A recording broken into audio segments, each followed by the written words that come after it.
let's talk about one piece of safety equipment that you'll find in almost any facility, the Flammable Liquid Storage Cabinet. Now, it's absolutely critical, but it's also a magnet for safety violations. So in this explainer, we are going to break down exactly what an OSHA inspector looks for so you can be confident your facility is ready for them. So let's just start with a really direct question. If an OSHA inspector walked into your facility today, unannounced, would your flammable cabinet pass? I mean, would you feel 100% confident about your chemical storage? Because this is about more than just avoiding a fine. It's about fundamental fire safety. So let's dive in. Our mission here is really straightforward: to get you prepared for an audit. We're going to cover the core legal and safety standards you absolutely have to know for storing flammable liquids inside those approved cabinets. And you can be sure this information is solid because it's coming straight from the source. We're basing everything on two key documents: OSHA's federal regulation, that's 29 CFR 1910.106, and the National Fire Protection Association's technical standard, NFPA 30. These are literally the rule books the inspectors use. Okay, first things first. The very first thing an inspector is probably going to check is quantity. Why? Well, because it's the easiest violation to spot, and honestly, it's one of the most common ones. So let's get into the numbers. 60 gallons, you gotta remember that number. It is the absolute maximum you can store of the most volatile liquids. We're talking OSHA categories 1 and 2. Think gasoline, ethanol, acetone, the stuff that ignites really easily.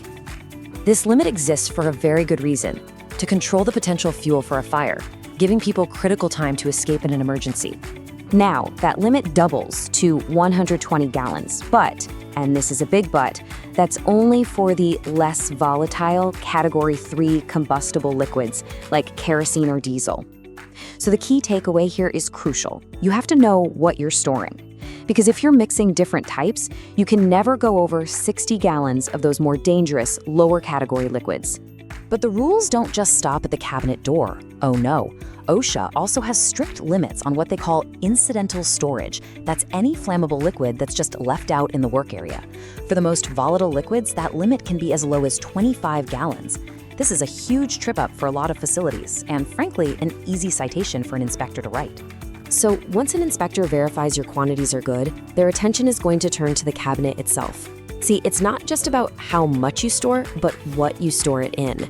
And these cabinets have to meet some very specific design standards. And this gets to the core idea here. A flammable cabinet isn't just a locker. It's an engineered fire control system. Its entire purpose is to protect the stuff inside from an external fire long enough for people to get out and for first responders to show up. So here is the inspector's checklist, and believe me, every single one of these points is non-negotiable. First, they're looking for double-walled 18-gauge steel construction with a 1.5-inch air gap between the walls for insulation. Next, the doors have to be self-closing with a secure 3-point latch. Down at the bottom, there needs to be a 2-inch raised sill to contain any spills that happen inside. On the outside, that big clear label, Flammable, keep fire away. And the whole unit has to be fire tested, proving it can keep the internal temperature below 325 degrees Fahrenheit for at least 10 minutes during a fire. All right, now we're going to tackle two of the most persistent and costly myths that surround these cabinets. Getting these wrong can not only lead to a citation, it can actually make your cabinet a lot less safe. First up is venting. The myth is that all flammable cabinets have to be vented to the outside. The reality, according to NFPA 30, is that venting is not required for fire protection.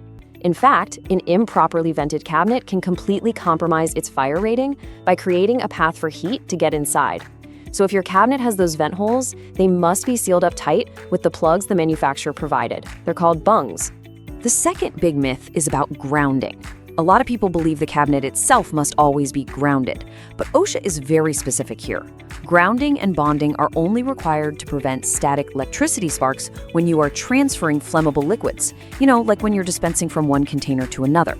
For just simple, passive storage with sealed containers, grounding the cabinet is not a federal requirement. So, knowing the rules is one thing. Now let's look at where facilities fail most often. Think of these as the low-hanging fruit for an inspector. Imagine an inspector walking through your facility. Here's what they are going to cite you for. 1. Storing incompatible chemicals inside. A flammable cabinet is for flammables only, not for your acids or oxidizers. 2. Propping or blocking the self-closing doors open. This totally defeats their purpose. 3. Overloading the cabinet beyond its gallon capacity. And 4. Poor physical integrity. We're talking about warped doors that don't seal, missing bungs in the vent holes, or significant damage that could compromise the double wall construction.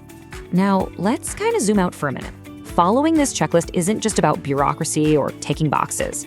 There are fundamental reasons why these rules exist in the first place. So why does all this matter? Well, a compliant cabinet can prevent a small fire from becoming a full-blown catastrophe by buying you precious time. It directly protects your workers from severe injury or worse. And from a business standpoint, it reduces your insurance liability and, of course, helps you avoid those costly OSHA fines and potential shutdowns. So if you take one thing away from this whole explainer, let it be this. A compliant flammable cabinet is not just a metal box. It is a fire control system, engineered and tested to perform a critical life safety function, all under federal standards. Ultimately, having a compliant cabinet means you're not just avoiding a fine, you're making your facility significantly safer for everyone. For more practical, inspection-ready safety knowledge like this, make sure you subscribe and stay ahead of OSHA compliance.